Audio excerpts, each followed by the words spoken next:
বরাক দর্পণ studio.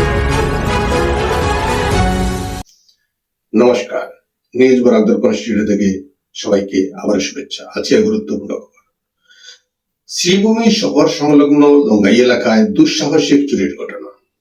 গভীর রাতে চোরের দল একটি গুদাম ও কাপড়ের দোকান ও গয়নার দোকান থেকে প্রায় 2 থেকে 3 লক্ষ টাকার সামগ্রী লুট করে নিয়ে যায়।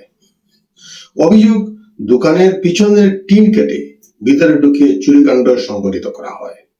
পুলিশ ফাঁড়ির কাছেই এমন ঘটনার জেরে পুলিশের রাতের টহল নিয়ে প্রশ্ন তুলছেন স্থানীয়রা। ঘটনার পর খবর পেয়ে পুলিশ তদন্ত শুরু করেছে। ব্যবসায়ীরা দ্রুত চোরের গ্রেপ্তার ওই এলাকায় নিরাপত্তা বাড়ানোর দাবি জানিয়েছেন। গুয়াহাটি 6 মাইল উড়ালপুলের নিচে এক যুবককে ছুরিকাঘাত করা হয়েছে। পাঞ্জাবাড়ির বাসিন্দা বিনীত কুমার রায় নামের এক যুবকের উপর ধারালো অস্ত্র দিয়ে হামলা চালানো হয়। হামলাকারী বিলাসীপাড়ার আব্দুল মতলবকে আটক করেছে পুলিশ। ঘটনাস্থল থেকে হামলায় ব্যবহৃত ছুরিটিও উদ্ধার করেছে পুলিশ। আহত বিনীত কুমার রায় বর্তমানে চিকিৎসাধীন রয়েছেন। মণিপুরে ভারতীয় বায়ুসেনার বিশেষ উদ্ধার অভিযান। মণিপুরে আটকে পড়া এনসিসি ক্যাডেটদের উদ্ধার করল ভারতীয় বায়ুসেনা। 3টি AN-32 বিমানে 60 জন ক্যাডেটকে যোরহাট এবং 72 জনকে গুয়াহাটিতে নিয়ে যাওয়া হয়। 20 মে এনসিসি এয়ার উইং শিবির শেষ হওয়ার পর ইম্ফলে আটকে পড়েছিলেন ক্যাডেটদের এই দলটি। অসমের জামুগুড়িহাট খ্রিস্টান বস্তির এক যুবক কাজের সন্ধানে বেঙ্গালুরু গিয়েছিল। বর্তমানে সে নিখোঁজ। যুবকের নাম ছিলবিস্টার হর বলে জানা গেছে। 5 মে বন্ধুর সঙ্গে বেঙ্গালুরু যাওয়ার পথে নিখোঁজ হন যুবকটি। সুপ্রিম কোর্টে কেন্দ্রীয় সরকার জানিয়েছে, রাশিয়ার হয়ে ইউক্রেন যুদ্ধে অংশ নিতে 217 জন ভারতীয় রুশ সেনাবাহিনীতে যোগ দিয়েছিলেন। তাদের মধ্যে এখনো পর্যন্ত 44 জনের মৃত্যুর খবর মিলেছে এবং 6 জন নিখোঁজ রয়েছেন। কেন্দ্রের দাবি, লোভনীয় বেতন, সামাজিক সুরক্ষা ও নাগরিকত্বের প্রলোভন দেখিয়ে বহু ভারতীয়কে রুশ সেনায় নিয়োগ করা হয়েছিল। বর্তমানে 139 জন ভারতীয়কে নিরাপদে দেশে ফিরিয়ে আনার চেষ্টা চলছে। সরকার আরো জানায়, কিছু ভারতীয় জেলে থাকার সময় মুক্তির প্রলোভন পেয়ে রুশ সেনায় যোগ দেন।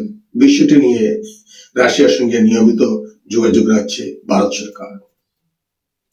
দিল্লিতে বিদেশমন্ত্রী এস জয়শঙ্করের সঙ্গে মার্কিন বিদেশ সচিব মার্কো রুবিও বৈঠকের পর ইঙ্গিত দেন খুব শীঘ্রই গোটা বিশ্ব একটি সুখবর পেতে পারে। রাজনৈতিক মহলের মধ্যে তার এই মন্তব্য ইরান আমেরিকা শান্তি সমঝোতাকে ঘিরে। এর আগে মার্কিন প্রেসিডেন্ট ডোনাল্ড ট্রাম্প দাবি করেছিলেন ইরানের সঙ্গে চুক্তি প্রায় চূড়ান্ত পর্যায়ে পৌঁছেছে। হরমুজ প্রণালী খোলার বিষয়টিও সেই আলোচনার অংশ হতে পারে বলে জানা গেছে। রুবিও জানান, ভারত ও আমেরিকার সম্পর্ক এখন কৌশলগত অংশীদারিত্বের পর্যায়ে পৌঁছেছে। জয়শঙ্করের সঙ্গে বৈঠকে সন্ত্রাসবাদ দমন, পশ্চিম এশিয়ায় অশান্তি এবং বৈশ্বিক নিরাপত্তা পরিস্থিতি নিয়েও আলোচনা হয়েছে। মার্কিন বিদেশ সচিব মার্কো রুবিও জানিয়েছেন, আগামী 5 বছরে 50,000 কোটি মার্কিন ডলারের পণ্য কিনবে ভারত। জ্বালানি, প্রযুক্তি ও কৃষি খাতে এই বাণিজ্যিক অংশীদারিত্ব আরো জোরদার হবে বলে তিনি জানান। দিল্লিতে প্রধানমন্ত্রী নরেন্দ্র মোদীর সঙ্গে বৈঠকে ভারত আমেরিকার দ্বিপাক্ষিক সম্পর্ক, পশ্চিম এশিয়ার পরিস্থিতি ও জ্বালানি সহযোগিতা নিয়ে আলোচনা হয়। হরমুজ প্রণালীতে পণ্যবাহী জাহাজ চলাচলে নিরাপত্তার বিষয় উঠে আসে। বৈঠকে এছাড়া মার্কিন প্রেসিডেন্ট ডোনাল্ড ট্রাম্প এর পক্ষ থেকে মোদীকে হোয়াইট হাউসে আমন্ত্রণ জানান রুবিও। পাকিস্তানের বেলুচিস্তান প্রদেশের কুয়েটায় ফের জঙ্গি হামলার শিকার জাফর এক্সপ্রেস।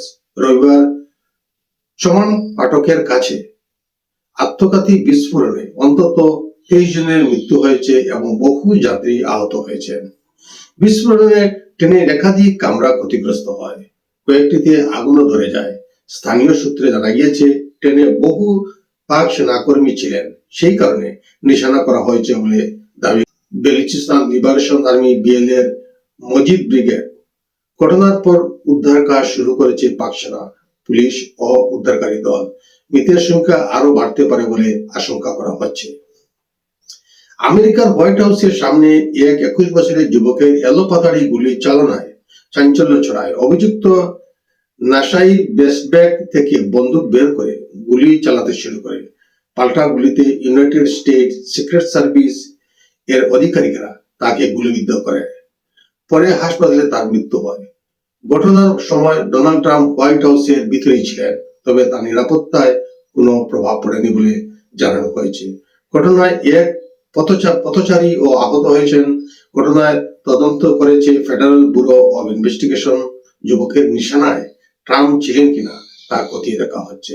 আজকের প্রতিবেদনে এখানে সংক্ষিপ্ত বিরতি আনছি। সবাইকে আবারও শুভ সন্ধ্যা জানিয়ে বিদায় নিচ্ছি। নমস্কার।